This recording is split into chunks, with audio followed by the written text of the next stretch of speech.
স্ত্রী জননাঙ্গে থাকা অবস্থায় জাইগোটে কোনো সময় বহুকোষী ভ্রূণে পরিণত হয় না। জাইগোটে বহুকোষী ভ্রূণে কোনো সময় কি হয় না, পরিণত হয় না। হ্যাঁ সুপ্রিয় এইচএসসি এবং অ্যাডমিশন ব্যাচের শিক্ষার্থীরা, আশা করি তোমরা সবাই ভালো আছো। আমি মোহাম্মদ মেহেদী হাসান তপু। আজকে তোমাদের যে টপিকের উপর ক্লাসটা নেব সেটা হচ্ছে বোটানির 5 অধ্যায় শৈবাল এবং ছত্রাক অধ্যায়, ছত্রাকের বৈশিষ্ট্য, গঠন এবং এর গুরুত্ব নিয়ে। তো এই টপিক থেকে যখন আমি বিস্তারিত পড়াবো সেখানে তুমি দেখতে পারবা ভর্তি পরীক্ষায়, বিগত সালের ভর্তি পরীক্ষায় কোন জায়গা থেকে কতটুকু পরিমাণ কোশ্চেন আসছে, এবং টপিকটা ক্লিয়ার করার পরে তোমার কি মনে হয় সেটা অবশ্যই তো তুমি বলবা। এবং এই টপিকটা শেষ করার পরে বিগত সালের যে কোশ্চেনগুলো আসছে ভর্তি পরীক্ষায় সেগুলো আমরা কিছু সলভ করব। তো দেরি না করে চলো শুরু করা যাক। ছত্রাকের বৈশিষ্ট্য, গঠন ও গুরুত্ব। প্রথমে পড়ব ছত্রাক আসলে কি। তো ছত্রাক হচ্ছে ক্লোরোফিলবিহীন, মানে এখানে কি থাকবে না, কোনো ক্লোরোফিল থাকবে না, ক্লোরোফিল থাকবে না, নিউক্লিয়াসযুক্ত বহুকোষী। নিউক্লিয়াসযুক্ত কি এরা, বহুকোষী, অভাস্কুলার। ভাস্কুলার টিস্যু কি, ভাস্কুলার বলতে পরিবহন টিস্যুকে বোঝায়, জাইলেম এবং ফ্লোয়েম। তো এদের দেহে কোনো জাইলেম এবং ফ্লোয়েম থাকবে না। এবং দেখো এদের দেহ মাইসেলি দ্বারা গঠিত, মাইসেলি দ্বারা, হাইপি সমৃদ্ধ মাইসেলি। এই হাইপি সমৃদ্ধ মাইসেলি কি ছত্রাকের দেহ গঠনের একটা একক। এবং বলেছে এদের দেহ হেটারোট্রপিক। হেটারোট্রপিক কাকে বলে, কোনো প্রাণী যদি নিজেদের দেহে নিজের খাদ্য নিজে তৈরি করতে না পারে, খাদ্যের জন্য যদি অন্যের ওপর নির্ভরশীল হয়, তখন সেটাকে আমরা বলি হেটারোট্রপিক। তো ছত্রাক নিজের খাদ্য নিজে তৈরি করতে পারে না, খাদ্যের জন্য আরেকটা প্রাণীর বা হচ্ছে পরজীবীর ওপর কি এরা উদ্ভিদের ওপর এরা কি নির্ভরশীল। সুকেন্দ্রিক জীব, যারা শ্বসন প্রক্রিয়ায় খাদ্য গ্রহণ করে, তাহলে এরা কি করে, শ্বসন প্রক্রিয়ায় খাদ্য গ্রহণ করে। কিছু ছত্রাক আছে পরিবেশ থেকে খাদ্য গ্রহণ করে, কিছু ছত্রাক আছে যে পোষক দেহ থেকে খাদ্য গ্রহণ করে, এরা ঠিক আছে, পুষ্টি পদার্থ। ছত্রাক সম্বন্ধে স্টাডি করাকে বলা হয় মাইকোলজি। খুবই গুরুত্বপূর্ণ যে ছত্রাক সম্বন্ধে স্টাডি করাকে কি বলা হয়, মাইকোলজি। যেরকম কোষ সম্বন্ধে স্টাডি করাকে বলা হয় সাইটোলজি, ঠিক আছে। মধু ছত্রাক বা হানি মাশরুম, এই হানি মাশরুম তোমরা ইউটিউবে সার্চ দিয়ে দেখতে পারো হানি মাশরুম কি। এই মধু ছত্রাক হানি মাশরুম হলো পৃথিবীর সবচেয়ে বড় জীব, পৃথিবীর সবচেয়ে বড় জীব। তাহলে প্রথমে ছত্রাক সম্পর্কে বললাম, ছত্রাক সম্পর্কে এখান থেকে কি বললাম, এটা ক্লোরোফিলবিহীন, নিউক্লিয়াসযুক্ত, এবং এরা কি অভাস্কুলার হাইফে সমৃদ্ধ মাইসেলিয়াম দ্বারা গঠিত, হেটারোট্রপিক। কি বলেছে, হেটারোটপিক, সুকেন্দ্রিক শ্বসন প্রক্রিয়ায় খাদ্য গ্রহণ করে। ছত্রাক সম্বন্ধে যে এখানে আলোচনা করা হয়, স্টাডি করা হয়, এটাকে বলা হয় মাইকোলজি। এবং হানি মাশরুম পৃথিবীর সবচেয়ে বড় জীব। ছত্রাকের বৈশিষ্ট্য ভেরি ভেরি ইম্পর্টেন্ট। ছত্রাকের বৈশিষ্ট্য, এই ছত্রাকের বৈশিষ্ট্য থেকে দেখো কোথায় কোথায় কোশ্চেন আসছে। দেখো এখান থেকে মেডিকেলে কোশ্চেন আসে, মেডিকেল অ্যাডমিশন টেস্টে 13-14 সালে কোশ্চেন আসছে, 19-20 সেশনে কোশ্চেন আসছে, 20-21 সেশনে কোশ্চেন আসছে। তাহলে এখান থেকে প্রথমে পড়বো ছত্রাক হচ্ছে ক্লোরোফিলবিহীন। ওকে, এটা ক্লোরোফিলবিহীন, অসবুজ। তাই ক্লোরোফিল না থাকলে তো এরা অসবুজ হবে। ক্লোরোফিল কি রঙের রঞ্জক পদার্থ, সবুজ রঙের রঞ্জক পদার্থ। যেহেতু ক্লোরোফিলটা নেই তাহলে এরা কি হবে, অসবুজই হবে। এবং সালোক সংশ্লেষণে অক্ষম, ক্লোরোফিল যেহেতু নেই তাহলে সালোক সংশ্লেষণে তো অক্ষমই হবে। এবং এরা কি অপুষ্পক, সপুষ্পক না, পুষ্প হয় না, অপুষ্পক। ওকে, মেডিকেল অ্যাডমিশন টেস্ট 13-14 সালের কোশ্চেন। এরা মৃতজীবী, পরজীবী ও মিথজীবী হিসেবে বাস করে, ঠিক আছে। এরা হচ্ছে ইউক্যারিওটিক। এদের কোষে সুগঠিত নিউক্লিয়াস বা অঙ্গাণু কি বিদ্যমান, সুগঠিত নিউক্লিয়াস থাকে, ভালো কথা। ছত্রাকের কোষপ্রাচীর কি নির্মিত, কাইটিন নির্মিত। ছোটবেলা থেকেই পড়ে আসছে ছত্রাকের কোষপ্রাচীর কি নির্মিত, কাইটিন নির্মিত। এটা অবশ্যই মনে রাখার মতো, ঠিক আছে। ছত্রাকের কোষপ্রাচীর কাইটিন নির্মিত। মেডিকেল অ্যাডমিশন টেস্টে 2 বার কোশ্চেন আসছে এখান থেকে, ওকে। এবং কাইটিন কি এক প্রকার জটিল পলিস্যাকারাইড, অনেকগুলো মনোস্যাকারাইড পরস্পরের সাথে যুক্ত হয়ে কি সৃষ্টি করে, পলিস্যাকারাইড।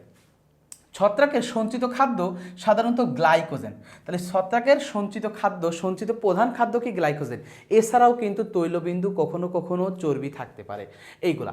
আর এর আগে আমরা সংজ্ঞার ভিতর পড়ে আসছি এরা কি অভাস্কুলার, অর্থাৎ এদের দেহে ভাস্কুলার টিস্যু নেই। ছত্রাকের জননাঙ্গ কি এককোষী। স্ত্রী জননাঙ্গে থাকা অবস্থায় জাইগোটে কোনো সময় বহুকোষী ভ্রূণে পরিণত হয় না। জাইগোটে বহুকোষী ভ্রূণে কোনো সময় কি হয় না, পরিণত হয় না। হ্যাপ্লয়েড স্পোর দিয়ে। এখন ছত্রাকের যে অজনন হয় স্পোরের মাধ্যমে। আমরা পড়েছি স্পোর 2 প্রকার হয়ে থাকে, শৈবালের ভিতর পড়ে আসবা, জুস্পোর, অ্যাপ্লানোস্পোর। জুস্পোর মানে যাদের কি ফ্লাজেলা থাকে, চলরেণু, চলতে পারে, চলতে সাহায্য করে ফ্লাজেলা। আর অ্যাপ্লানোস্পোর, এদের কোনো ফ্লাজেলা থাকে না, চলতে পারে না এরা, ঠিক আছে। তাহলে এদের যে স্পোর থাকে, স্পোর হ্যাপ্লয়েড, এবং হ্যাপ্লয়েড স্পোর দিয়ে এরা কি করে, বংশ বিস্তার করে থাকে। জাইগোটে মায়োসিস বিভাজন ঘটে, কি বিভাজন, মায়োসিস। তাই হ্যাপ্লয়েড দশা প্রধানশীল। তাহলে মায়োসিস যেহেতু ঘটে, আমরা জানি মায়োসিস কোষ বিভাজনের মাধ্যমে যে কোষগুলো উৎপন্ন হয় এই কোষগুলো কী ধরনের হয়? হ্যাপ্লয়েড। আর মাইটোসিসের মাধ্যমে কি? ডিপ্লয়েড। মায়োসিস বিভাজন হয় তাই হ্যাপ্লয়েড। অধিকাংশ ছত্রাক খাদ্য শোষণ প্রক্রিয়ার মাধ্যমে গ্রহণ করে। তাহলে আগে এরা পড়ছিলাম হেটারোট্রপিক, নিজের দেহে খাদ্য তৈরি হয় না, খাদ্যের জন্য ওপরের ওপর নির্ভরশীল। তাহলে এরা শোষণ প্রক্রিয়ায় ওই খাদ্যটা পোষক দেহ থেকে বা পরিবেশ থেকে গ্রহণ করে থাকে। ছত্রাকের বৈশিষ্ট্য ভেরি ভেরি ইম্পর্টেন্ট। ছত্রাকের বৈশিষ্ট্যেরই অংশ এদের তীব্র অভিযোজন ক্ষমতা। তার মানে এরা প্রতিকূল পরিবেশেও টিকে থাকার ক্ষমতা থাকে বেশি। তীব্র অভিযোজন ক্ষমতা, দেখো 5 ডিগ্রি সেলসিয়াস তাপমাত্রা থেকে 50 ডিগ্রি সেলসিয়াস তাপমাত্রা পর্যন্ত এরা কি জন্মাতে পারে। থ্যালোফাইট, এই থ্যালোফাইট মানে কি? আচ্ছা, অভাস্কুলার মানে আমরা কি পড়ছি? দেহে ভাস্কুলার টিস্যু থাকে না, জাইলেম ফ্লোয়েম থাকে না। হেটারোট্রপিক, নিজের দেহে খাদ্য উৎপন্ন হয় না, খাদ্যের জন্য ওপরের ওপর নির্ভরশীল। আর থ্যালোফাইট মানে এদের দেহকে মূল, কাণ্ড, পাতায় বিভক্ত করা যায় না। মূল, কাণ্ড, পাতায় কি করা যায় না? এদেরকে বিভক্ত করা যায় না। এককোষী ছাড়া প্রায় সব ছত্রাকের দেহ হাইফি দ্বারা গঠিত। এককোষী ছাড়া প্রায় সব ছত্রাকের দেহ কি দ্বারা গঠিত? হাইফি। তাহলে এই ছত্রাকের দেহ গঠনের একটা একক কি? হাইফি। পরবর্তীতে ছত্রাকের দৈহিক গঠন, তাহলে ছত্রাক বহুকোষী, ভালো কথা। এদের দেহ কি? সূত্রাকার, ইংরেজিতে বলা হয় ফিলামেন্টাস। শাখা বিশিষ্ট, আনুবীক্ষণিক। ছত্রাকের সূত্রাকার শাখার একককে বলা হয় হাইফি। এক বচনে বহু বচনে বলা হয়, হাইফা এক বচনে, বহু বচনে কি বলা হয়? এটাকে হাইফি। তাহলে ছত্রাকার, দেখো ছত্রাকের সূত্রাকার শাখাকে এক বচনে হাইফা এবং বহু বচনে কি বলা হয়? হাইফি। একটি হাইফা সরু, স্বচ্ছ, নলাকার হতে পারে। তাহলে এখান থেকে পড়বো কোনো কোনো ছত্রাকের হাইফা প্রস্থপ্রাচীর বিশিষ্ট। কি বিশিষ্ট? প্রস্থপ্রাচীর বিশিষ্ট। হাইফার এই প্রস্থপ্রাচীরকে বলা হয় সেপ্টা। খুব ভালো করে পড়বা, হাইফার প্রস্থপ্রাচীরকে কি বলা হয়? সেপ্টা। তো কিন্তু কোনো কোনো ছত্রাকে এই প্রস্থপ্রাচীর থাকে না, প্রস্থপ্রাচীর বিহীনীরা। কোনো কোনো ছত্রাকে দেখো হাইফা প্রস্থপ্রাচীর বিহীন হয়, দেখছো? অসংখ্য শাখা বিশিষ্ট সূত্রাকার হাইফি দ্বারা গঠিত ছত্রাকের যে দেহ গঠন হয়, এই ছত্রাককে দেহকে বলা হয় মাইসেলিয়াম। তাহলে অসংখ্য শাখা প্রশাখা বিশিষ্ট হাইফা দ্বারা গঠিত এটাকে বলা হয় কি? মাইসেলিয়াম। ছত্রাকের দেহকে কি বলা আছে? মাইসেলিয়াম। এখন মাইসেলিয়ামে অনেকগুলো হাইফা যখন প্রস্থপ্রাচীর বিহীন হয় এবং এর ভিতরে কোষে নিউক্লিয়াস যখন বহু সংখ্যায় হয়, নিউক্লিয়াস বহু নিউক্লিয়াস যুক্ত, তখন এই যে মাইসেলিয়াম এটাকে বলা হয় সিনোসাইটিক মাইসেলিয়াম। কি বলা হয়? সিনোসাইটিক। একটা কোষে যদি একাধিক নিউক্লিয়াস থাকে তখন সেই কোষকে বলা হয় সিনোসাইটিক কোষ। যেহেতু মাইসেলিয়ামের কোষে যদি নিউক্লিয়াসের সংখ্যা অনেক থাকে, বহু নিউক্লিয়াস বিশিষ্ট এই মাইসেলিয়ামকে বলা হচ্ছে কি? Coenocytic mycelium. তাহলে কোন ছত্রাক? স্যাপ্রোলেগনিয়া। কোষে হাইফাতে এক বা একাধিক নিউক্লিয়াস থাকে। কোষে একাধিক নিউক্লিয়াস থাকলে তাকে বলা হয় সিনোসাইটিক। কি বলা হয় তাকে? সিনোসাইটিক। পরজীবী ছত্রাক পোষক দেহের ভিতরে বিশেষ ধরনের হাইফা দিয়ে প্রবেশ করে খাদ্য শোষণ করে।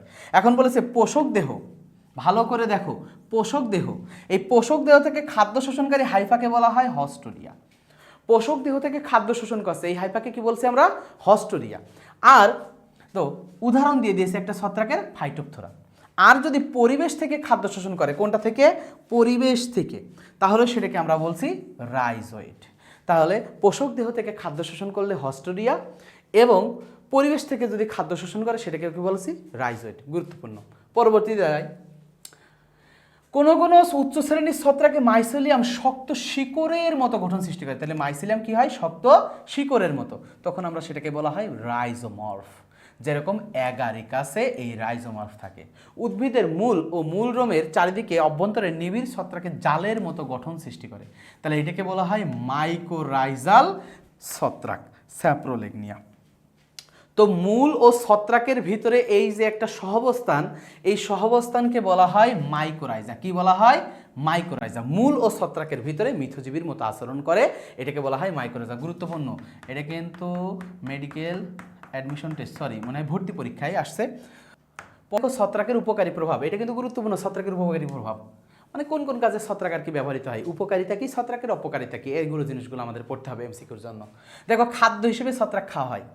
এখন খাদ্য হিসেবে ছত্রাক খাওয়া মাশরুম, তাহলে এইগুলোকে বলা হয় Agaricus. Agaricus bisporus, Agaricus campestris. এই প্রজাতির মাশরুম সবজি হিসেবে খাওয়া হয়। মেডিকেল অ্যাডমিশন টেস্ট 2022 ও 23 সালের কোশ্চেন এটা। ঔষধ তৈরিতে পৃথিবীর প্রথম বাণিজ্যিকভাবে উৎপাদিত অ্যান্টিবায়োটিক পেনিসিলিন। অ্যান্টিবায়োটিক কি? পেনিসিলিন। এটা পেনিসিলিয়াম ক্রাইসোজেনাম থেকে উৎপন্ন করা হয়। পরবর্তী দেখো ক্লাভিসেপস পুরপুরিয়া থেকে, এই ছত্রাক থেকে ইরগোট নামক একটা ওষুধ তৈরি করা হয়। এটা সন্তান প্রসবের পর রক্তক্ষরণ বন্ধের জন্য ব্যবহৃত হয়। খুবই গুরুত্বপূর্ণ, ঠিক আছে? যে ইরগোট কিসের জন্য ব্যবহৃত হয়? ছত্রাক দেখো সন্তান প্রসবের পরে রক্তক্ষরণের বন্ধে ব্যবহৃত হয়। মৃত্তিকাবাসী ছত্রাক থেকে সাইক্লোস বা সাইকোস্পোরিন ওষুধ তৈরি করা হয়। এটা কি কাজে ব্যবহার করা হয়? অঙ্গ ট্রান্সপ্লান্ট করার কাজে ব্যবহৃত হয়। অ্যাসপারজিলাস থেকে স্টেরয়েড পাওয়া যায়। এই স্টেরয়েড কোনটিতে? অ্যাথরাইটিস নিরাময় ব্যবহার করা হয়, ঠিক আছে? তাহলে অনেক কিছু এই জায়গায় বর্ণনা করা আছে। ইরগোট কোথা থেকে উৎপন্ন হয়, কি কাজে ব্যবহার করা হয়, তারপরে সাইকোস্পোরিন ওষুধ কি কাজে ব্যবহার করা হয়, স্টেরয়েড কোথা থেকে উৎপন্ন হয়, অ্যাসপারজিলাস এবং কি কাজে ব্যবহার করা হয়, এই সবগুলো পড়তে হবে। উৎসেচক তৈরিতে স্যাকারামাইসিস সেরিভিসি থেকে, ইনভার্টেজ এনজাইম, পরিবেশ সংরক্ষণে দেখো এখান থেকে একটা কোশ্চেন আসে, ছত্রাক পরিবেশ থেকে বিষাক্ত দূষক পদার্থ বিশ্লেষিত করে পরিবেশকে বিষাক্ত পদার্থ থেকে দূষণমুক্ত রাখে। এই প্রক্রিয়াকে বলা হয় বায়োরিমিডিয়েশন। কি বলা হয় এটাকে? বায়োরিমিডিয়েশন। আর একটা হরমোন জিবেরেলা ফুজিকুরি নামক একটা ছত্রাক থেকে উদ্ভিদের বৃদ্ধি হরমোন পাওয়া যায়। কি হরমোন পাওয়া যায়? বৃদ্ধি হরমোন। তাহলে এইখান থেকে ছত্রাকের উপকারী প্রভাব থেকে যেগুলো দাগাই দিলাম এগুলো এখান থেকে পড়বা ইনশাল্লাহ। এমসিকিউ যদি কোশ্চেন আসে অবশ্যই কমন পাবা। শিল্পদ্রব্য উৎপাদন, তাহলে শিল্পদ্রব্য উৎপাদনে ভিটামিন বি এবং সি, ভিটামিন বি এবং সি কমপ্লেক্স যতগুলো ভিটামিন আছে এই ভিটামিন বি এবং সি স্যাকারামাইসিস নামক ছত্রাক থেকে পাওয়া যায়। পাউরুটি এবং কেক তৈরিতে স্যাকারামাইসিস ছত্রাক ব্যবহার করা হয়ে থাকে। ইস্টের মাধ্যমে গাজন প্রক্রিয়ায় অ্যালকোহল প্রস্তুত করার জন্য স্যাকারামাইসিস ব্যবহার করা হয়ে থাকে। প্যানিসিলিয়াম থেকে জৈব অ্যাসিড উৎপাদন করা হয়ে থাকে, ঠিক আছে? এবার আসো ছত্রাকে পড়লাম, ছত্রাক কি, ছত্রাকের বৈশিষ্ট্য কি, ছত্রাকের উপকারী প্রভাবগুলো আমরা পড়লাম যে কি কি উপকারে আসে ছত্রাকে। এইবারটা দেখো বিগত বছরের প্রশ্ন, বেকারিতে রুটি ফুলাতে কোন ছত্রাক ব্যবহার করা হয়? কেবলে কিন্তু পড়লাম এই যে এইখানে দেখো পাউরুটি এবং কেক তৈরিতে স্যাকারামাইসিস ব্যবহৃত হয়। তাহলে এখানে দেখো রাজশাহী ইউনিভার্সিটি 2021 সালের কোশ্চেন, অ্যান্সার হবে কি? স্যাকারামাইসিস। দেখো পরবর্তীতে অ্যান্সার কি দেওয়া আছে? স্যাকারামাইসিস। ছত্রাকের কোষপ্রাচীরের মূল উপাদান কি? ছত্রাকের কোষপ্রাচীরের মূল উপাদান ছোটবেলা থেকে পড়ে আসতো, কোনটা? কাইটিন হবে। অনেক কিছু দেওয়া আছে, তাহলে কি হবে? কাইটিন। অ্যান্সার দেখো কাইটিন দেওয়া আছে। দেখো জাহাঙ্গীরনগর ইউনিভার্সিটি 22-23 সালের কোশ্চেন এটা, ঠিক আছে? পরবর্তীতে উদ্ভিদের মূল ও ছত্রাকের মধ্যাকার অ্যাসোসিয়েশনকে কি বলে? বারবার করে আমি পড়ালাম যে মূল এবং ছত্রাকের ভিতরে যে মিথোজীবিতা দেখা হয় এই মিথোজীবিতাকে বলা হয় মাইকোরাইজা। কি বলা হয়? মাইকোরাইজা। পরবর্তীতে দেখো অ্যান্সারটা কি আছে? মাইকোরাইজা দেওয়া আছে। এইটা দেখো চট্টগ্রাম ইউনিভার্সিটি 2022 এবং 21 সালের কোশ্চেন। পরবর্তীতে বহু নিউক্লিয়াস বিশিষ্ট পোস্তপ্রাচীর বিহীন হাইফিক কি বলা হয়? হাইফিকে কি বলা হয়? বহু নিউক্লিয়াস বিশিষ্ট। আমরা বহু নিউক্লিয়াস বিশিষ্ট কোষ মানে কি বুঝাই? সিনোসাইটিক কোষ। যেহেতু সিনোসাইট এর সাথে সম্পর্কযুক্ত তাহলে অ্যান্সার দেখো সিনোসাইটিক কোথায় আছে? Coenocytic mycelium. পোস্তপ্রাচীর বিহীন হাইফিকে বলা হয় মাইসেলিয়াম, আর সিনোসাইটিক বহু নিউক্লিয়াস থাকলে সিনোসাইটিক। তাহলে অ্যান্সার হবে সিনোসাইটিক মাইসেলিয়াম। দেখো অ্যান্সার কি? Coenocytic mycelium. এইটা বিগত সালের প্রশ্ন। এই পর্যন্তই আজকে ছত্রাকের যে আমরা বৈশিষ্ট্য, গঠন এবং বিগত সালে কী কী কোশ্চেন আসছে এই সবগুলো পড়লাম। ইনশাল্লাহ পরের টপিক কোন ক্লাসের ওপর করব অবশ্যই জানাতে ভুলবে না। কমেন্ট করবে, কমেন্টে জানাবে। যে কোনো সমস্যা হলে কমেন্ট করবে, সবসময় সমাধানের জন্য আমরা প্রস্তুত। ওকে, তাহলে আজকের মতো এই পর্যন্ত। ছত্রাকের যতটুকু অংশ তোমরা ধৈর্য দিয়ে ক্লাসটা করলে ইনশাল্লাহ এখান থেকে যে কোনো এমসিকিউ যদি আসে ছত্রাক থেকে কমন পাবা 100%। ওকে, সবাই ভালো থাকো, সুস্থ থাকো। আসসালামু আলাইকুম।